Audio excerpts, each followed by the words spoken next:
Wanita ini dikurung dalam sangkar besi. Lalu dilempar ke bawah air. Sangat cepat tenggelam lalu mati. Tapi anehnya dia tiba-tiba hidup kembali. Namun tidak bisa melarikan diri dari sangkar besi. 500 tahun berlalu. Ternyata wanita itu manusia abadi. Dulu dia dan adiknya Timai tidak bisa mati. Mereka harus disembah sebagai dewa-dewa. Tapi untuk abad ke-16 ini, mereka dieksekusi oleh pihak gereja karena dianggap penyihir. Tapi cara ini pun tidak berhasil untuk membunuh mereka. Ini membuat semua orang mempercayai mereka adalah penyihir legendaris. Pendeta memikirkan hukuman yang tidak manusiawi. Mereka mengurungnya ke dalam sangkar besi. Kemudian dibuang ke laut hidup-hidup. Dia menderita rasa sakit karena tenggelam. Untungnya Timai lolos dari penjara. Setelah itu dia selalu mencari adiknya. Tapi sangat sulit menemukannya di dasar laut. 500 tahun berlalu, Timai menemukan 3 makhluk abadi. Mereka berlatih dan membentuk satu tim tentara bayaran. Setiap beberapa ratus tahun akan muncul manusia abadi. Namun setiap kali manusia abadi baru muncul, mereka akan bermimpi. Hari ini mereka berempat memimpikannya hal yang sama. Mereka bisa merasakan kemunculan manusia abadi baru. Itu adalah wanita kulit hitam. Ketika dia sedang melaksanakan misi, lehernya tersayat pisau. Karena pendarahannya terlalu banyak, dia mati. Namun anehnya, setelah kembali ke pangkalan, ia tiba-tiba hidup kembali. Tanda pisau di lehernya juga menghilang. Semua orang bingung. Bahkan dia tidak tahu apa yang terjadi. Kabarnya yang meninggal lalu hidup kembali sampai ke telinga atasan. Kini Awa dianggap sebagai monster. Dia dibawa ke laboratorium untuk dianalisis.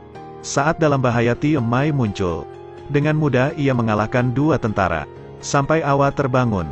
Ia telah berada di mobil bersama Timai. Mereka akan kembali ke High Cloud. Namun Awa menendang pintu mobil dan melompat ke bawah. Timai sangat tenang saat melihat pemandangan itu. Karena Awa hendak melarikan diri. Dia menembaknya. Namun tak lama kemudian lukanya sembuh kembali. Ketika Awa bangun, dia langsung menusuk dada Timai dengan belati. Tapi Timai membuktikan bahwa serangannya sia-sia. Karena mereka semua abadi. Timai membawanya ke pesawat untuk menjelaskan semuanya. Tapi saat di pesawat, Awa belum bisa menerima fakta bahwa ia abadi. Saat Timai sedang tidur, ia ingin melarikan diri lagi. Timai dengan kejam mematahkan lengan dan kakinya. Kali ini Awa menemukan luka di tangannya perlahan sembuh. Patah kakinya juga sembuh. Dia harus menerima kenyataan ini. Setelah kembali ke markas rahasia, Timai menyuruhnya untuk lebih berhati-hati. Karena ada masalah besar baru-baru ini. Mereka menerima misi untuk menyelamatkan lebih dari 10 anak yang diculik. 4 orang itu pergi ke daerah penangkapan. Setelah membunuh seorang penjaga, mereka menemukan di ruangan itu tidak ada siapa-siapa. Timai merasakan kejanggalan. Di kegelapan muncul kelompok orang berpakaian hitam. Mereka menembaki kelompok Timai. Tetapi sangat cepat semua luka tembak pada tubuh mereka sembuh lagi. 4 orang itu bangun untuk melakukan yang terbaik. Kelompok pria berbaju hitam panik saat melihatnya. Mereka ingin terus menembak, tetapi Timai tidak membiarkannya. 4 orang mengambil keuntungan dalam kegelapan untuk mengalahkan mereka semua. Dengan cepat kelompok pria berbaju hitam dijatuhkan. Namun di mana anak-anak itu? Timai melihat sekeliling namun hanya menemukan 1 kamera pengintai. Timai sangat marah, karena dia tahu Chia ada di belakang kamera.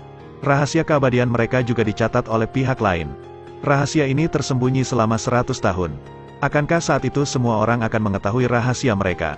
Tapi ketika mereka bersiap untuk pergi, mereka bermimpi tentang Awa. Timai segera membawa Awa kembali lagi. Menceritakan padanya tentang rahasia keabadian. Meskipun mereka memiliki tubuh yang abadi, namun tetap merasakan sakit saat terluka. Tubuh abadi mereka juga mungkin suatu saat akan menghilang. Karena waktu itu luka mantan rekan setimnya tidak sembuh. Dan langsung mati. Di tim ini yang paling muda adalah Kim Mao.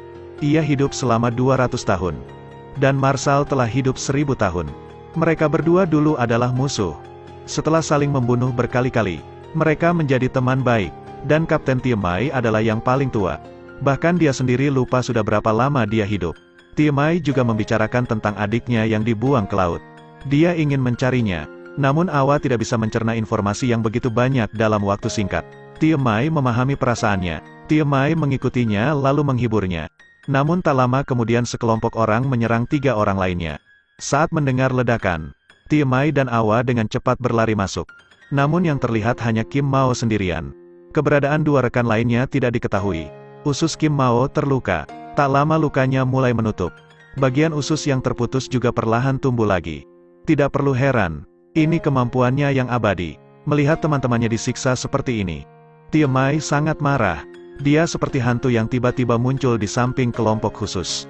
Pisau dan pistol di tangannya berhasil membunuh kelompok itu satu persatu. Dan pemimpin kelompok orang ini adalah seorang detektif Chia. Dua dari mereka ditangkap dan dibawa ke perusahaan farmasi. Mereka ingin menggunakan tubuh yang abadi untuk menciptakan ramuan keabadian. Digunakan untuk mengakhiri penuaan dan kematian manusia. Tanpa tahu trik perusahaan sangat kejam. Tanpa perlu anestesi, mereka segera melakukan uji coba terhadap keduanya. Melihat ini detektif merasa tertipu. Bos hanya ingin mengandalkan tubuh abadi untuk mendapatkan uang. Di sisi lain Tia Mei menemukan perusahaan ini. Tapi ketika memberikan senjata kepada Awa, Awa langsung ragu karena ia tak ingin menjadi mesin pembunuh. Hanya ingin menjalani kehidupan yang normal. Tia Mei menghormati ini. Dia menyerahkan pistol padanya, dan menyarankannya untuk pergi dari tempat ini. Namun tidak ada peluru di dalam pistol. Kim Mao memberikan senjata kepada Tia Mei. Kim Mao mungkin sudah berkhianat. Benar saja Tia Mei dikhianati oleh Kim Mao. Dia ditangkap dan dijadikan bahan percobaan. Namun Kim Mao si pengkhianat juga ditangkap. Dan alasan dia berkhianat itu sangat lucu. Itu karena ia sudah hidup terlalu lama. Berharap dengan pengujian ini ia kembali menjadi orang normal. Mengakhiri hidup yang membosankan ini. Saat itu dia sangat menyesal telah menembak Tia Mei dari belakang. Karena Tia Mei tidak bisa menyembuhkan lukanya lagi. Saat ini Awa membawa senjata untuk menyelamatkan. Tapi saat dia baru saja melangkah keluar dari lift, penjaga melepaskan tembakan. Agen khusus melangkah maju untuk memeriksa. Namun dalam sekejap Awa berhasil membunuh mereka. Dengan mengandalkan keabadian, Awa berlari ke laboratorium. Dia berhasil menyelamatkan rekan-rekannya. Saat ini Tia Mei kelelahan. Melihat ini dia dengan cepat pergi ke kamar detektif. Ribuan tahun di Amerika Serikat. Banyak orang menjadi ilmuwan. Mereka telah memberkati orang banyak. Ini membuat Tia Mei merasa terjaga. Juga membuat yang lainnya menemukan makna untuk hidup. Seluruh tim diatur dengan baik untuk melancarkan pemberontakan. Meskipun Tia Mei telah kehilangan keabadiannya, tapi tim berhasil melindunginya, dan memberinya banyak amunisi. Mereka sangat cepat mengatasi semua penjaga. Pada titik ini bos muncul dari belakang. Dia mengarahkan pistol kepada Tia Mei yang telah kehilangan kekuatannya. Melihat bos akan menembak, Awa berlari untuk mendorongnya. Akhirnya mereka jatuh dari lantai 88. Segera Awa hidup kembali. Dia juga menyatakan ingin bergabung dengan tim Tia Mei. Akhir dari cerita Tia Mei menemui detektif Chia. Dia tidak menyalahkan detektif itu. Sebaliknya, dia hanya ingin detektif untuk menyembunyikan rahasia keabadiannya. Untuk menebus kesalahan, detektif dengan senang menanggapi mereka. Dan karena Kim Mao mengkhianati semua orang, dalam 100 tahun ini dia akan menghadapi masalahnya sendiri. Harus menahan rasa sepi selama 100 tahun. Ini harga yang harus dibayar oleh pengkhianat. Setelah Kim Mao pulang ke rumah dalam kondisi mabuk, dia menemukan pintu rumahnya tidak terkunci. Dia mengangkat senjatanya untuk memeriksa. Kim Mao melihat seorang wanita berbaju merah berdiri di dalam. Wanita ini adalah adik Tia Mei yang dibuang ke laut selama 500 tahun. Bagaimana dia bisa melarikan diri? Cerita pun berakhir. Terus ikuti Edelweiss Review untuk mendapatkan update cuplikan film terbaru.